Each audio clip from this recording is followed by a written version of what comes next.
You know, you might think that many of us have these sort of friends, you know what I'm saying, chums, where basically you wish they'd zip it. They think they're doing you a good favour, and then suddenly you realise that in fact they're making things a whole heap worse. Particularly on the week that you find out that that mega deal that you hoped was going to make you a billionairess is now hanging by a thread, and everything literally hangs by whether the public will enjoy your latest offering. Now, behind the scenes, let me tell you, I've been told from an excellent source that Netflix are far from thrilled with this latest outburst from the Sussexes. Well, not exactly them, but again, as good as. Let me explain. Morning, nice to see you. Thank you so much for joining me today in this beautiful flower heartland. It's not bad, is it? I wish this was my sort of window box. It's just terrific. I don't know about you. I just look at these things and think, how did he get them to grow so well? All of mine just dry up and fall to pieces. Are yours like? I bet you're good. I can sense it, yes. Green fingers. Who remembers, if you're like my age bracket, the Blue Peter Garden, right, over on BBC TV? They used to show you a wonderful programme, Blue Peter. They used to show you how you could garden and everything, and it was wonderful. The reason why I mentioned that is sadly we lost the editor this week of that wonderful programme, Blue Peter, Biddy Baxter.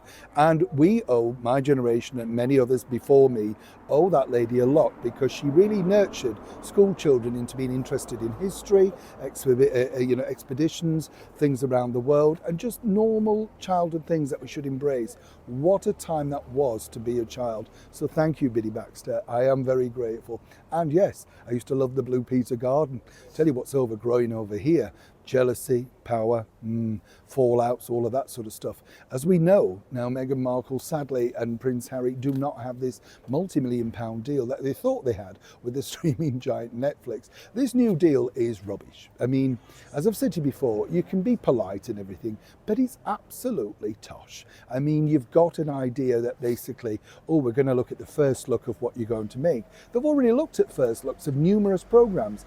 Netflix tell me that they've rejected 13 ideas from Harry and Meghan's Archwell alone. And Meghan admitted to 7 on the red carpet, right, of that entertainment thing. I think it was the variety thing that she attended. So, you know, out of all of that, really, all they've stumped up is, well, the business show. And interesting to note as well that the former New Zealand Prime Minister, Jacinda Ardern, who basically claimed that she had no idea that this was a Harry and Meghan project when she got involved, well, they're now calling her out and saying, yes, it was very clear who was going to be the executive producer. Either way, a mess, and once again, a bit of a problem, don't you think? Now, here's where this gets really interesting, because now, when you need the sales and when you need the support and the backup and everything else, guess what? Somebody's going to put their foot in it. Oh, yes. This time around, Harry's old chum from Eton, Alex Rayner, who basically has said in print that in fact the Brits are just not classy enough to enjoy Meghan Markle's product. Not only that, her TV shows. Apparently we're just like people humped over an Aga, stirring things of pots of marmalade and jam and stuff like that, and we simply don't understand why that's a success. Well, obviously Alex is a bit of a clothead, let's be blunt, because success is all about ratings. Success is all about business and how much money you're making for that particular company.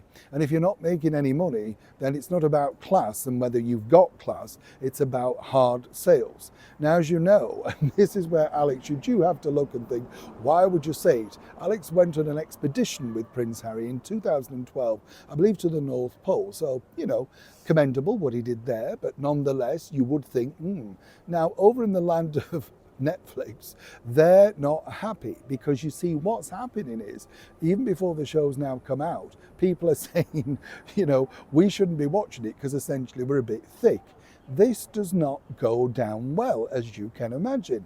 And also behind the scenes, it's not going to be good as they're trying to look at an idea of being able to ship things directly and cleanly over here to the United Kingdom, where they're trying to develop the spin-off brands of wines and jams and stuff like that. And they're still actively pursuing luxury stores in order to try and get people on side to buy into as ever.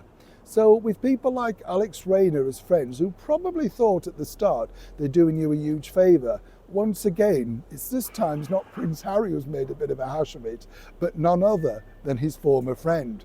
And according to a source, Meghan, even she, is not thrilled with this latest headline. And for once, Who could blame her? Neil Sean in the very heart of London.